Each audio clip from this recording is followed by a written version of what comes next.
Good morning. In today's headlines, a federal court deals a major blow to the Biden administration. Find out about the historic ruling yesterday that could change how government agencies can interact with big tech. Terror strikes the city of Tel Aviv. A Palestinian was shot dead after ramming pedestrians with a truck and then stabbing people. Meanwhile, Israel hits the Gaza Strip. A trade war between the U.S. and China over the future of semiconductors escalates. We speak to an expert to find out how the U.S. is positioned against the Chinese regime. The new Barbie movie is coming under fire. It contains a controversial map that one senator calls Chinese propaganda. Cities across the United States celebrated Independence Day yesterday. We take a look at events in the nation's capital and also the nation's birthplace. Have you ever wondered what your dreams mean? We spoke to a dream analyst who says understanding them can provide valuable insight into real-life problems.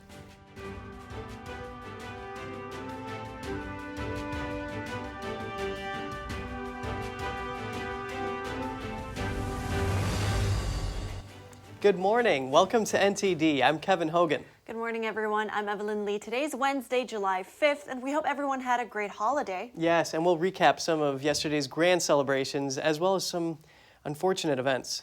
Stay tuned for that. But first, a major step in a federal censorship case yesterday. A judge blocked the Biden administration from pressuring big tech to censor or suppress social media posts. The historic ruling could change how government agencies interact with social media companies. NTD's Jeremy Sandberg tells us more. The partial injunction came in response to a censorship by proxy lawsuit brought by attorneys general in Louisiana and Missouri. They accused the Biden administration of pressuring social media companies to suspend accounts or take down posts to stop the spread of what the administration deemed disinformation. The lawsuit lists COVID-19, the origins of the pandemic, Hunter Biden's laptop, and election security as some of the topics that were policed. U.S. District Judge Terry A. Doughty, a Trump appointee, said the attorneys general showed evidence of massive censorship efforts coming from the Biden administration, but has yet to make a final decision. Doughty wrote the evidence produced so far depicts an almost dystopian scenario. Louisiana Attorney General Jeff Landry, one of the plaintiffs, says it's arguably one of the most important First Amendment cases in modern history. Landry told NTD what the next step will be. The further continuance of the litigation, we're going to ask for more discovery on the plaintiffs. Look, a lot of the things that we were able to glean through the discovery and deposition process has given us the evidence necessary for the judge to grant this particular order. That order was based upon, or the foundation of that order was based upon the evidence that we found in depositions and in the discovery of evidence and emails throughout this process beginning last year. The preliminary injunction covers a range of government agencies, including the Justice Department, the DHS, the CDC, and CISA.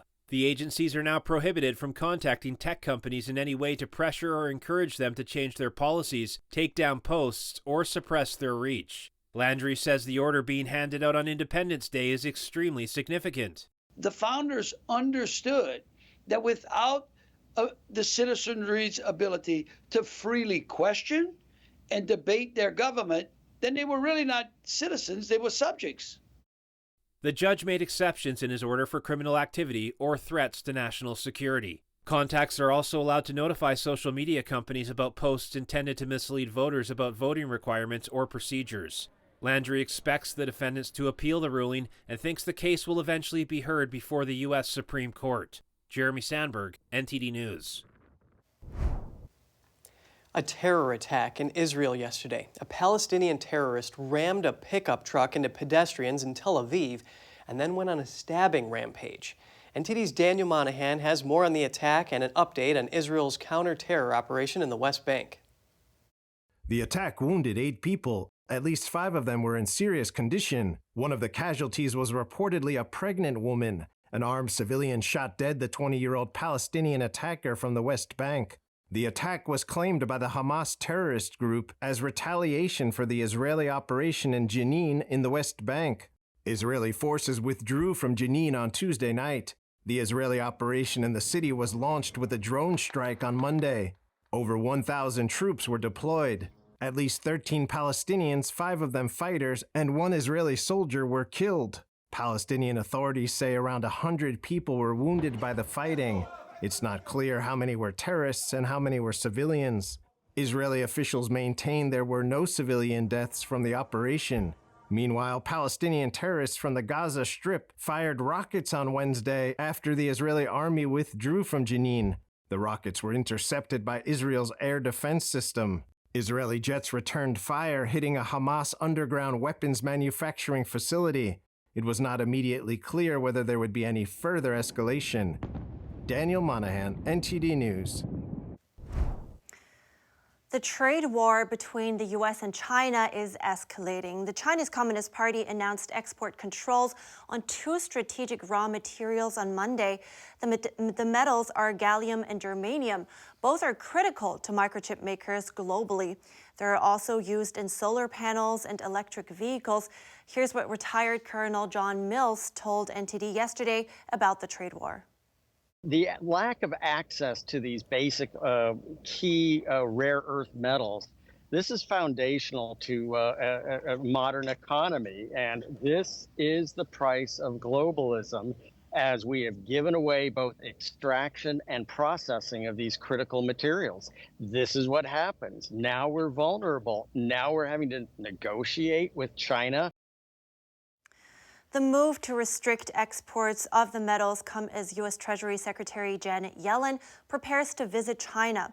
Yellen leaves for Beijing tomorrow and is set to return Sunday. She is the second top U.S. official to visit China in the last month. China's announcement is widely seen as retaliation to the U.S. banning exports of AI microchips to China. Some call it a tit-for-tat move. And joining us now to break down where this positions the U.S. against the Chinese regime is Anders Kaur.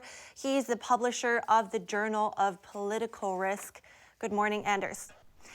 China hasn't retaliated much to the restrictions imposed by the U.S. in the past. So what does the timing now tell you? Well, it's undeniable that Yellen is about to visit China. There will be a lot of things on the table now. Beijing has an additional issue additional bargaining chip that they can use in these negotiations. So in terms of bargaining, can you give us an idea first of how big of a role the materials actually play for the U.S.? Well, Yellen will be able to counter any kind of attempt to use these minerals as bargaining chips with the fact that we can potentially get them elsewhere. I mean, Australia, the United States has some resources. The only problem with this is that it may take years, a couple of years, to spin up the refineries necessary to get those things into production and into our own supply chains.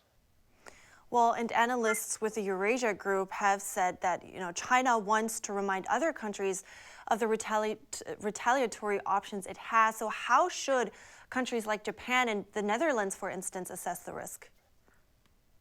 Well, all of these countries will be switching their supply chains for these minerals to other places. I mean, if they can't rely on China to provide it, which they should have known already, then it's just going to accelerate the decoupling and de-risking process.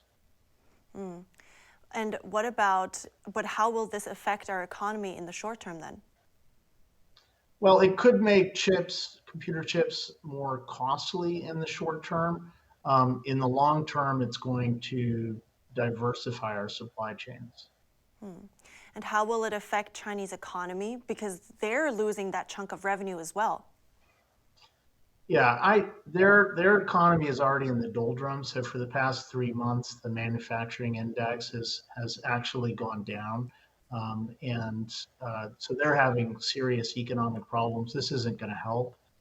Countries are already moving to India, Vietnam, and elsewhere in order to escape this problem that China is creating, that the Chinese Communist Party is creating. So just to give us a bottom line here, where does this position the U.S. against China then in this, chip war, if you will, and the negotiations as well when Yellen is going to China? The chip war is really it's a sideshow in a way. It's central, but it's also a sideshow in that there is a developing Cold War between the United States and China. When we had a Cold War with the Soviet Union, trade really ground to a halt with that country. And I think we're going to see a gradual, the same sort of thing happen with China over time. And it's already happening. I mean, decoupling, de-risking, Europe, the United States, Japan, India, all of these countries, I think, will gradually decouple from China because of what they're doing. I mean, the stuff that they're doing is so ludicrous. Most recently, Wang Yi has made these crazy statements about China, Japan, South Korea alliance based on race. It just makes no sense. Well, thank you so much, Anders Cora. I appreciate your insights today. Thank you. And Senator Ted Cruz is bashing the upcoming Barbie movie for including what he calls Chinese propaganda. The movie is under fire over a controversial map showing the Chinese regime's territorial claims. Here are the details. Senator Ted Cruz retweeted an article on Sunday about Vietnam banning the upcoming Warner Brothers Barbie movie, saying, quote, "I guess Barbie is made in China." Vietnam state media first reported that the country's film censors banned the Barbie movie because it includes a map that shows the Chinese regime's territorial claims. A scene in the film allegedly shows the Chinese regime's so-called 9-dash line, which depicts most of the South China Sea as part of the Chinese territory. Countries in the region include Vietnam, the Philippines, Malaysia, and Taiwan, all contest China's claims. An international court in 2016 ruled that China's claims in the region were invalid. Vietnam has repeatedly accused Chinese vessels of violating its sovereignty, and disputes between the two countries' militaries often happen in the area. The Vietnamese government blocked the DreamWorks cartoon Abominable in 2019, and Sony's action movie Uncharted last year for the same issue with maps showing the 9-dash line. Concerns are rising over what some call Hollywood's pandering to the Chinese film market, which is now the world's biggest. Cruz's office told the Daily Mail, quote, "China wants to control what Americans see, hear, and ultimately think, and they leverage their massive film markets to coerce American companies into pushing Chinese Communist Party propaganda, just like the way the Barbie film seems to have done with the map." Reporting by Allison Lee, NTD News. Still to come, we take a look at Independence Day celebrations in the city of brotherly love and the nation's capital. And some more news from the 4th of July. 2 shark bites were reported off beaches in Long Island. More on that after the break.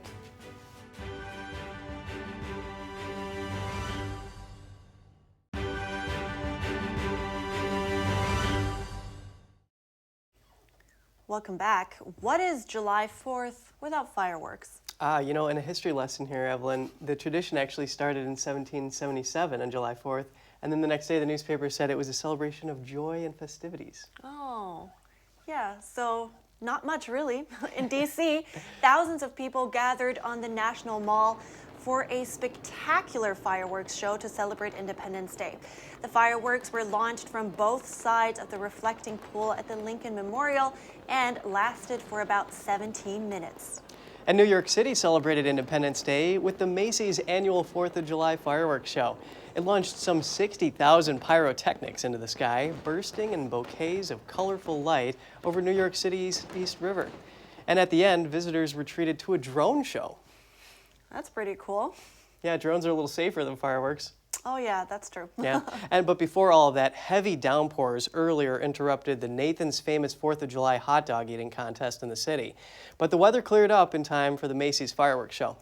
Yep, the weather didn't stop people from coming out for the grand celebration. Yeah, cities across the United States celebrated Independence Day yesterday, and that includes Philadelphia, the birthplace of the Declaration of Independence. Here's more. Thank you. People gathered at Philadelphia's Independence Hall on Tuesday for the annual 4th of July celebration. The ceremony at the birth city of American independence included a reading of the Declaration of Independence, speeches by lawmakers, and a parade. I'm so excited. It is Independence Day, July 4th here in America, celebrating our independence from Great Britain. And it's just a great day, full of celebration and excitedness and happiness. NTD was at the celebration to ask people what Independence Day means to them. Well, as a former U.S. history teacher and serving in the military, this is our country and this is history. So it's great to be in Philadelphia, seeing where all of our country was founded and the historical Independence Hall being here and just enjoying this opportunity to share this with other people. Philadelphia City Councilman Mark Squilla said it's an honor for him to represent the historic district in Philadelphia. What it means to the country, knowing that the Declaration of Independence was written right here in Philadelphia, right next to us where we are today, and how important democracy, liberty, freedom, and justice is to all the people of this country. And to be able to found it here, to be a part of the city of Philadelphia, it's just an honor to be able to celebrate that today with all the people here in the city of Philadelphia. Dan Bartow, a volunteer at Independence National Historical Park, explains what he tells his kids about the 4th of July. There is a lot of celebration, there's a lot of fireworks, we have parades, but I also think it's important to think about how hard it was to achieve independence. And I talked to them about, well, to break away from the largest country in the world to become an independent nation took a lot of bravery, took a lot of courage, and it took a lot of really persistence. So I try to explain to them it wasn't all fireworks and parades. It was a difficult decision. Lauren Kobillers is the executive director at Students Run Philly Style, a nonprofit that engages middle school and high school students through long-distance running. She is the winner of the Wawa Foundation Hero Award, which was presented at the ceremony. I think for us, July 4th, obviously it's the birthplace of our nation, and we have continued to be part of that story. And so our young people, every person has an individual story, and so it's nice to be part of a community and a larger celebration today. The Salute to America Independence Day parade ended at Philadelphia City Hall and featured patriotic floats, marching bands, military units, and historic characters. You know, Evelyn, there's just so much history in Philadelphia. There is. Yeah, I remember going there and seeing the Liberty Bell, which was really cool. Oh yeah, I saw that one too. Yeah, and then the statue of the signer. Where did you pull? Is that a prop? Wow. A little risky to have your name on that document. Oh, the for Brits sure, find yeah. out. But yeah, what a great place to visit, especially when you know what has like all the history that is there. Yeah, birthplace. And that was not the only celebration. Of course, in Washington, D.C., NTD's Melina Weisskopf joined the celebrations in the Capitol to find out why and how Americans honor Independence Day. We're here in the heart of the nation where once again hundreds of thousands of people have gathered to celebrate the 4th of July. The environment is very lively. Of course, the bands always bring the environment to life. Let's talk to some of the audience members to find out why it's important for them to celebrate this holiday. Especially in times like today, days like that are very important to keep traditions alive. You know, a lot of people, they give their lives and they dedicated themselves to have this independence. So it's a memorable day throughout the United States. On this day, roughly 2.5 centuries ago, the Founding Fathers outlined ideals of humanity. And to make those ideals a reality, gathered in Philadelphia to sign the Declaration of Independence. Those celebrating today tell NTD that for them, one of the most fundamental American values is that all men are created equal, that they are endowed by their Creator with certain unalienable rights. And because of the United States, it was able to make it so we could strive. Without freedom of religion, we wouldn't be here today. And I don't think a lot of American beliefs would be here today either. Americans believe in the freedom of speech and freedom of religion. We are all Falun Dafa practitioners. However, unfortunately, Falun Dafa has been persecuted in China since 1999, and thousands of practitioners have lost their lives. They were unable to practice truthfulness, compassion, and tolerance in China. We, however, as practitioners here in this democratic, free society, are able to do that. And today, those values are brought to life through giant floats, rhythmic bands, and dressed-up characters. What do you like the most? Probably the bands. Do you like the music or the dancer? All of them. There's nothing you don't like? I like fireworks and stuff. Okay, you guys gonna go watch fireworks tonight? Yes. As is tradition, the National Mall lawn will be filled with people, an expected 100,000 to watch the grand finale, fireworks. Reporting from Washington, D.C., Melina Weisskopf, NTD News. And at this point, we're taking a bit of a turn here because we have some disturbing breaking news out of Washington, D.C. A shooting early this morning left 9 people injured. Police say it happened as the victims were celebrating the 4th of July around 1 a.m. The shots were fired from a dark-colored SUV. Police say it happened just blocks from the Maryland state line, roughly 5 miles from the U.S. Capitol. Here's more from the police on the shooting. All of our victims have non-life-threatening injuries. We do have a total of 9 victims. 2 of our victims are juveniles, one being 9 years old, one being 17 years old. The assistant chief did not say if all 9 of the injured suffered gunshot wounds. Police are asking the public for any information, photos or videos that can help them find the suspects. And in Texas, 3 people were killed and 8 others injured in a shooting after an Independence Day celebration just before midnight on Monday. The shooting took place about 2 hours after a gathering called Como Fest ended. Several men fired indiscriminately into a crowd of hundreds several blocks away from the area where the celebration was held. Police say the shooting was separate from and unrelated to the festival. No arrests have been made or suspects identified. In New York, 2 shark bites were reported at Long Island yesterday. That makes 3 reports in just 2 days. Yesterday, a man in the water off Quogue Village Beach in the Hamptons felt a bite to his knee. After that, a reported bite at Fire Island Pines Beach, where a teen surfer's foot was bitten just a day before. Prior to the July 4th reports, lifeguards used drones to survey the water at Robert Moses State Park on Long Island. They spotted a school of sand sharks, causing them to shut down the beach for an hour and a half. Last year, New York recorded 8 people with shark bites. Governor Kathy Hochul announced in May the purchase of new shark spotting drones in response to the increase in shark bites. New York's Department of Environmental Conservation has some tips to avoid sharks while swimming. Those tips include avoiding areas with schools of fish, splashing fish, seals, and diving seabirds. The department also advises against swimming at dusk, nighttime, or dawn, and recommends avoiding murky water. It also recommends swimming, paddling, and surfing with groups of people and suggests staying close to shore where your feet can touch the bottom. Another tragic animal attack. This time, an alligator killed a 69-year-old woman in South Carolina. The Beaufort County Sheriff's Office reported yesterday the woman was found unresponsive at the edge of a lagoon. Rescue efforts were interrupted by an alligator that appeared to be guarding the woman's body.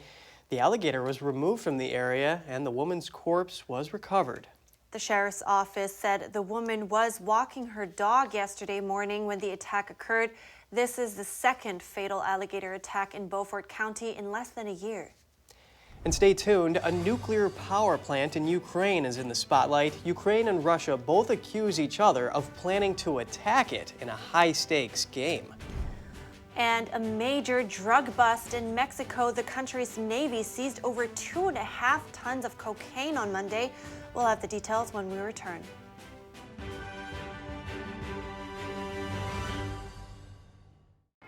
What does it mean to devote your life to the truth? Does it mean investigating communist subversion here in America? Does it mean exposing the deadly fentanyl crisis in the Midwest? Or spending late nights and covering deep government corruption? Because at a time when America's traditional values are under attack, it's the responsibility of righteous journalists to uphold truth and tradition. The stories that need to be told, the voices that need to be heard, the truth that you need to see. Get unbiased and in-depth news. Don't miss a beat. I'm Stephanie Cox. At NTD, we're here for you. What is China like really? Is it defined by its giant economy, an oppressive government, or its people? By the worst persecutors or the most courageous freedom fighters? We're lifting the veil to look at global impacts and how close the regime is to your doorstep. From eyewitnesses and analysts, get the facts. Here on China in Focus.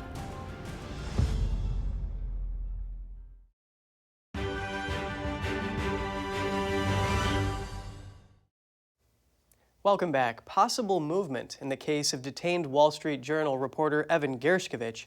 Russia said on Tuesday it's been in contact with the U.S. over the case, but wanted to keep things out of the public eye. The Kremlin made the remark a day after Ambassador Lynn Tracy was allowed to visit Gershkovich in a Moscow prison. Hours later, the Russian embassy said its staff visited Vladimir Dunov. He is a Russian national who was in pretrial detention in Ohio on cybercrime charges. Russia accuses Gershkovich of espionage, which he denies. Russia previously said there could be no exchange involving Gershkovich until a verdict is reached in his case. No date has so far been announced for his trial. Ukrainian President Volodymyr Zelensky said Tuesday that Russia is planning an attack on the Zaporizhzhia nuclear power plant. Ukrainian forces say explosive devices have been placed on the roof of the station's third and fourth reactors. Meanwhile, a Russian official accuses Ukraine of planned to drop ammunition laced with nuclear waste on the plant. The power station has long been the subject of mutual accusations and suspicions. Russian troops seized the plant in the days following the Kremlin's invasion of Ukraine in February 2022. Each side has regularly accused the other of shelling around the plant and risking a major nuclear mishap. In Mexico, a major drug bust. The country's Navy seized over 2.5 tons of cocaine on Monday. It was seized from 3 speedboats on the coast of Guerrero, a state in southwest Mexico. Aerial surveillance footage shows people getting off the boats and running towards the mainland. The bust occurred after the Mexican Navy tracked one of the boats for 7 hours. The Navy says that the crew members fled after becoming aware of the operation against them. The bust follows last week's seizure of over 3.5 tons of cocaine from a so-called narco submarine. And now, getting to some short headlines from around the world. Severe flooding in China killed at least 15 people over the last few days. 4 others are missing. Video footage shows some buildings partially submerged. Heavy rains in southwest China have disrupted the lives of more than 130,000 people. Close to 20,000 acres of crops were damaged. 16 children were rescued from child abuse in the Philippines in a historic raid at the end of June. That's according to a joint statement from the Australian Federal Police, the Australian Border Force, and the Philippine National Police. Switzerland says it plans to take part in a Europe-wide air defense project. The project was started in response to Russia's attack on Ukraine. The Alpine country is the second neutral nation after Austria to signal its intention to join the European Sky Shield initiative launched by Germany last year. And coming up, another roller coaster nightmare you don't want to be in. Ooh. And a stranded hiker is saved by her iPhone? Learn how a woman with a broken ankle and no cell service managed to get help with one of Apple's new features. And a supplement that's being hyped on social media for weight loss. Does it really work?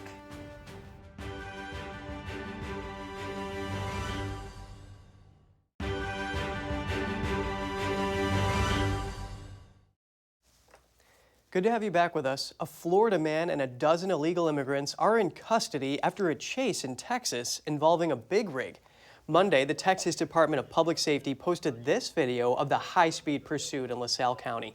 DPS reports Eduardo Aradas was behind the wheel of the truck last Tuesday when authorities tried to pull him over on Highway 35 for a traffic violation. According to officials, Aradas refused to stop and instead picked up speed. DPS pursued the vehicle, noting speeds reached 85 miles per hour at one point, and the truck started traveling on the wrong side of the highway. Eventually, they say the truck went off the road, and the driver, as well as several migrants, bailed out. Aradas was apprehended along with 12 illegal immigrants. He now faces state criminal charges for smuggling and evading. The DPS says the migrants' cases have been referred to U.S. Border Patrol. And meanwhile, 4 migrants, including an infant, drowned in the Rio Grande River in a 48-hour span. According to a tweet from authorities, a woman and an infant were found unresponsive and later pronounced dead at a hospital. A day later, a man's body was found in the river, and in a separate incident, a woman's body was also found on Monday. The identities of the deceased are unknown at this time. Authorities say none of them were carrying identification. Mexican authorities made another arrest in the deadly kidnapping of 4 Americans in Matamoros, Mexico early this year. That makes a total of at least 7 people who have now been arrested in the case. Latavia Washington McGee and Eric Williams survived the kidnapping, while Shaid Woodard and Zindel Brown were killed.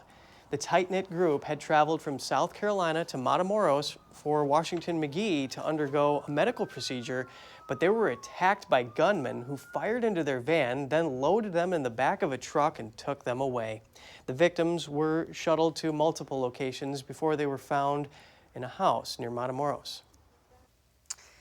Another roller coaster nightmare, this time at Wisconsin's Forest County Festival theme park. A roller coaster malfunctioned over the weekend, leaving 8 passengers suspended upside down for hours. Local authorities says a mechanical failure caused the ride to become stuck in the upright position. Videos captured the moment rescuers climbed up the side of the ride while passengers anxiously awaited while stuck in the middle of the track's loop section. Due to the ride's height, specialized equipment and additional rescue teams were summoned. Firefighters from 3 cities joined forces to orchestrate the rescue mission. Nearly 2 hours after emergency crews were dispatched, the first passenger was safely brought back to ground. And after 3 hours, the last passenger was successfully rescued. It was not immediately clear what caused the issue. Local authorities said the ride had been recently inspected on site by the state of Wisconsin. Ooh, you definitely don't want to be on that ride. No, some intense situations. 10 fire vehicles, 9 ambulances, and a total of 50 personnel from 3 counties came to the rescue. And this just days after a concerned father discovered a crack in a steel support pillar atop a roller coaster in North Carolina. Yeah, and maybe it makes people think twice before going on a roller coaster. And here's another situation you don't want to be in, and that's being lost in the wild without any phone service. Oh, no. Yeah, a stranded hiker saved by an iPhone. A new iPhone feature let the woman contact the police even though she was in an area with no cell service. We explained the feature, which could come in very handy on future hikes. NTD's Colin Fredrickson has more for us. A new iPhone feature has rescued a stranded injured hiker in the middle of the Los Angeles National Forest. Juana Reyes and her friends were hiking through rough terrain in an area where there was no cell phone service. Reyes then proceeded to break her ankle, making the journey home considerably more difficult. But then Reyes remembered. Emergency SOS via satellite allows you to connect to satellites when cell service or Wi-Fi are unavailable. You answer basic questions about your emergency. Live, on-screen directions will then guide you to connect to a nearby satellite. The feature is called Emergency SOS via Satellite. Apple first announced the feature during the iPhone 14 keynote. The service just launched last November. By using the feature, Reyes was able to contact the Los Angeles County Sheriff's Search and Rescue Team. The team then found Reyes and carried her off to safety. If you want to use Emergency SOS via satellite yourself, first you need an iPhone 14. You can simply call 911 or hit the Emergency Text via Satellite button. Be sure to hold the phone naturally in your hand. Be outside with a clear view of the sky and follow the on-screen guidance to stay connected to a satellite. Colin Fredrickson, NTD News. Really good to know it has these features. Yeah, technology can really come in handy. Make sure you bring your cell phones when you go out for a hike. Yeah, but remember it's only iPhone 14 at this point, right? Anyway, what is this new viral supplement that's on social media these days? Users are swearing by it for weight loss. Berberine has made headlines recently, but is it actually working and is it healthy? I spoke to Barton Scott. He's the founder and chief science officer for Upgraded Formulas.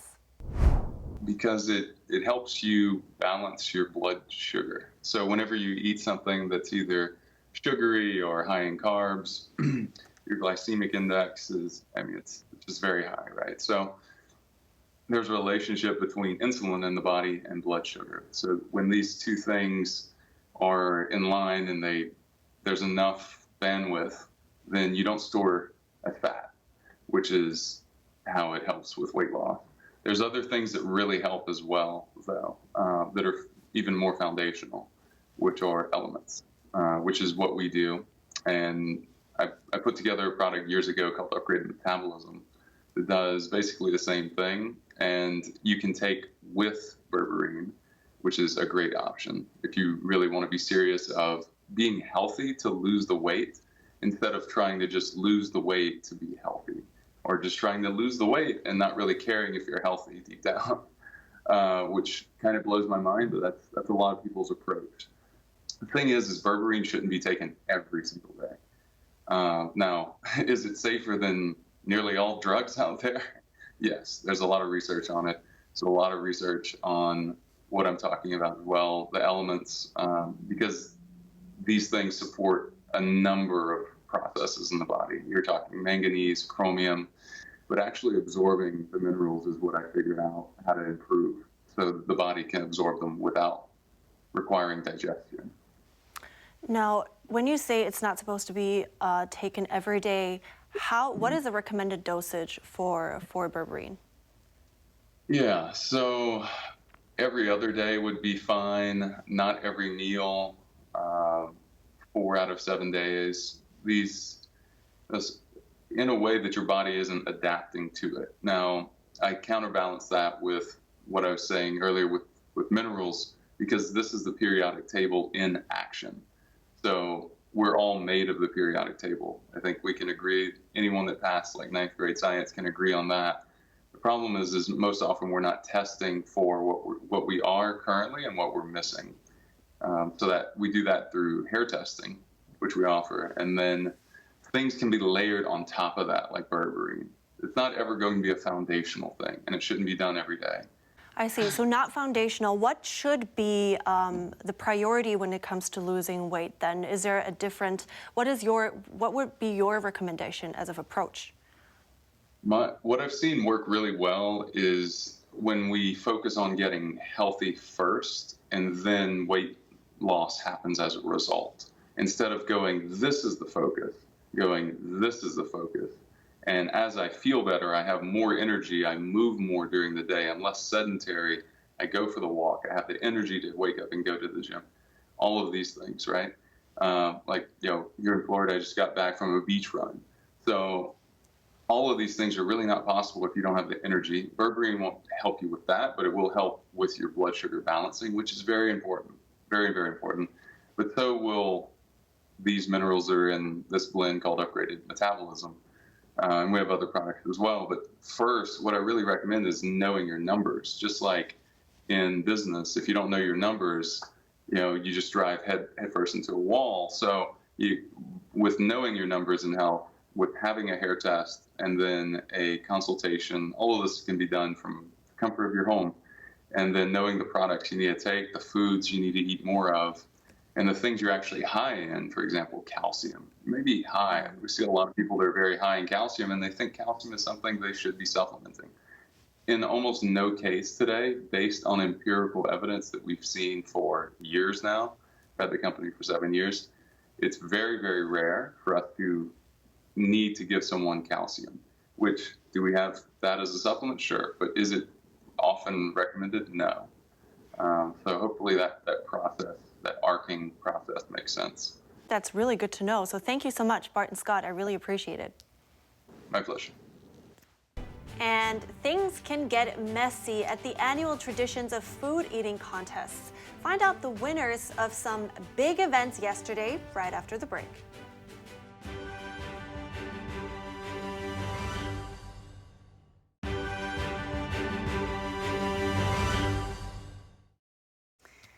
Good to have you back. Now, we've got something interesting for you. Have you ever had dreams that were so real that you thought, wow, is this trying to tell me something? Wow, actually, sometimes my dreams do make me think, but other times they're just so irrelevant, I don't read too much into them. But you do pose an interesting question. I'm curious. Tell me more. Oh, yeah, because everyone has experienced dreams and nightmares, and I'm sure people wonder sometimes, like, is the subconscious trying to send me a message? Well, it turns out dreams are not as bizarre and random as we might think. NTD's Andrew Thomas reports. What's happening in the brain as we dream? Dream analyst Lori Lowenberg explains that the brainstem releases a chemical that paralyzes the skeletal muscles, so we don't act out our dreams. The part of the prefrontal cortex that controls rational and linear thought remains largely dormant, which is why our dreams can seem strange or random, while the amygdala, the emotional center of the brain, is active. They are symbolic. It is a thinking process. We're still thinking when we're dreaming, but rather than thinking literally, we're thinking in symbols, metaphors, and emotions. Lowenberg also explains another reason for dreaming. She cites cave drawings in France. So it's believed that back then in the very early stages of humanity, dreaming served the purpose of survival. Dreaming of being chased would help us learn to escape predators. Common nightmares include death or the death of a loved one. Lowenberg says these kinds of dreams are metaphors for life and relationship changes or endings. Drowning is another familiar nightmare. According to Lowenberg, drowning dreams indicate being overwhelmed or in over our head in real life. They're actually the most important dreams of all because they're alerting you to something that's wrong in your life that your psyche, that your subconscious wants you to correct. And they're so upsetting and difficult to experience because they're connected to an upsetting or difficult real life issue. Other common dreams include being chased, which represent running away from or avoiding a real-life problem. Dreaming about teeth falling out points to real-world communication issues. All are important to keep track of, says Lowenberg. Most important, what is most crucial, is that you need to start journaling your dreams along with journaling what goes on in your day. So I recommend getting a spiral-bound notebook so that you keep your day on one side and your dreams on the other. Lowenberg says analyzing and understanding our dreams and nightmares allow us to be brutally honest with ourselves. You're going to get a huge edge in life because you're going to understand yourself, your relationships, your faults, your strengths, everything around you on a much deeper, much wiser level. That brutal honesty may give us the opportunity to make significant, positive life changes. Andrew Thomas, NTD News. That was really interesting. Have you ever had a lucid dream before? Well, all the time when I was little, but honestly, I haven't. I wonder what that means too. I haven't had any dreams in like a decade. Well, I'm sure I dream, but I just don't remember them at all. Okay, yeah. Well, like she was mentioning, if you write a dream journal, it can actually help you get into that lucid state. No. Maybe I'll try that when I actually remember them again. Yeah, and when you have time, right? Yeah, and now for some delicious news, at least for those with a sweet tooth. Dozens of competitors gathered in Key West, Florida yesterday to get messy for the city's key lime pie eating contest. The July 4th competition is the culmination of Key West's annual Key Lime Festival. Let's take a look. Dozens of competitors plunged face down into the pies with just one motto: eat as fast as you can. The contest rules are simple. Competitors are required to eat the pie face first and without the use of their hands. This year's winner was Joshua Mogul from Iowa, who completed the challenge in around 3.5 minutes. My strategy today was just to don't breathe and just keep eating, constantly bringing food in the mouth, just eat, eat, eat. The key lime pie is said to have originated in Key West in the late 19th century. Its primary ingredients are condensed milk, egg yolks, and the juice of tiny yellow key limes, typically with a graham cracker crust and whipped cream or meringue topping. It was designated Florida's official pie in 2006. Costa Menes, NTD News. That guy had a really smart strategy. What was it? Just don't breathe, just eat. Yeah. No way, time wasted. Sometimes after work, I'm kind of like that. Oh, well, yeah, I mean, sure, whatever when works. You're hungry. Delivering news, it's a lot of psychocalories, right? Oh, yeah. Oh, never thought of it like that, but you're right. The annual competition has become Florida's substitute to Nathan's famous 4th of July hot dog eating contest. Yes, this year's competition was hampered by stormy and rainy weather in New York, which caused a delay of 2 hours. But nothing stops them to continue this tradition. This year's winner was no surprise. Joey Chestnut has won the title 16 times in 17 years. This year, downing a whopping 62 hot dogs with buns in 10 minutes. A distant second place came in at 49 hot dogs. Oh, wow, that is an insane amount of hot dogs, but apparently it's not his best effort. Chestnut's record in the competition is an unbelievable 76 hot dogs. Just think about that for a minute. He's only lost one competition overall. In 2015, he lost by a very narrow margin of just 2 hot dogs. And in the women's contest, Miki Sudo ate 39.5 hot dogs, winning her 9th title. Sudo said she was quite disappointed despite winning after consuming 9 hot dogs less than her all-time high. She said she was thrown off by the competition from second place winner Mayoi Ebihara from Japan.